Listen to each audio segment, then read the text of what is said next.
Into finance. These are introductory videos. I'm not going to go in depth. They're not comprehensive. Just trying to give you a quick look at all of the topics, every single topic from the finance curriculum in a very quick, digestible format so that you are prepared for your financial life. Today we'll talk about annuities. Yeah, I know, you're probably like, who is that guy and why do I have to look at him on the screen? Well, I'm sorry. It's the best picture I can find for annuities. What are annuities?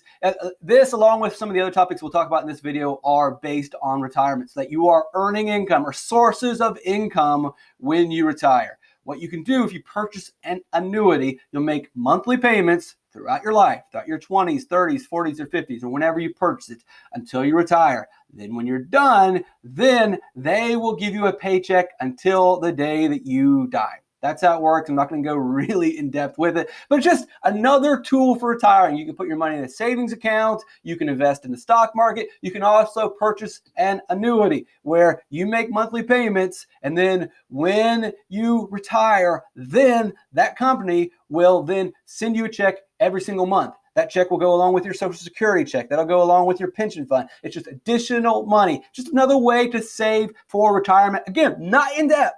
This is not a comprehensive video about annuities, but if you're interested in annuities, then you can find a lot of research on YouTube. You can find a bunch of different websites to go into. You can look at the various companies that offer these services, and so you can get into an annuity and prepare.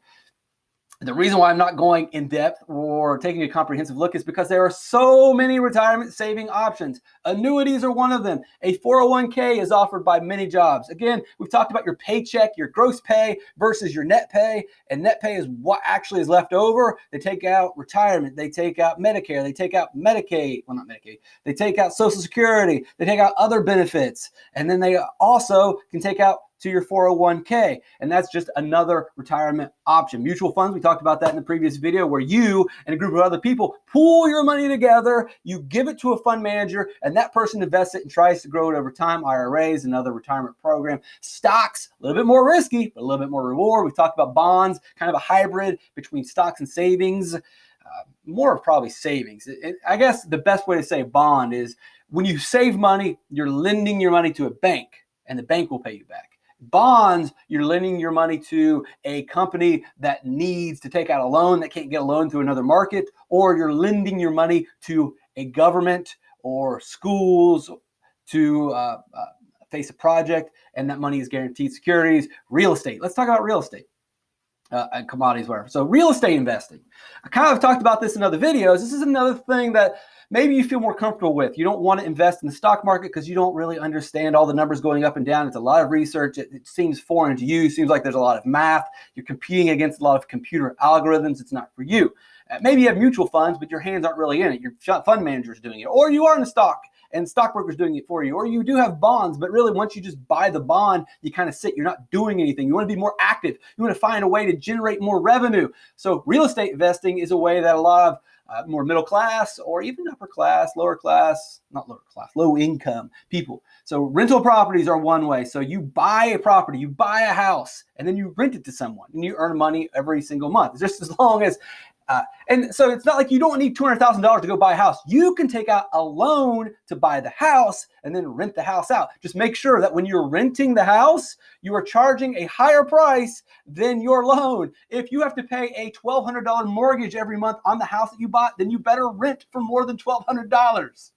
If you're only paying $600 a month in your mortgage, then you can charge $700, $800. It depends on what the market says, but make sure that you're earning more.